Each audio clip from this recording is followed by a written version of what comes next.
Hey everyone, today I'm unboxing and setting up the Canon PIXMA E470 printer step by step.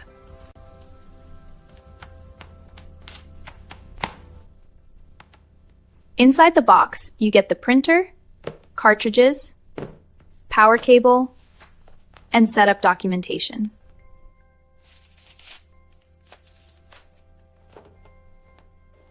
Make sure to remove all protective tapes and packaging materials before turning it on.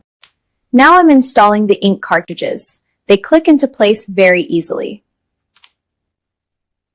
After powering it on, load plain paper into the rear tray for alignment and test printing.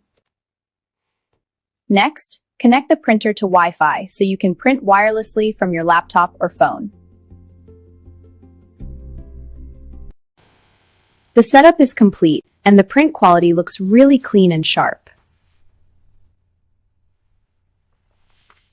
Thanks for watching this Canon PIXMA E470 unboxing and setup video.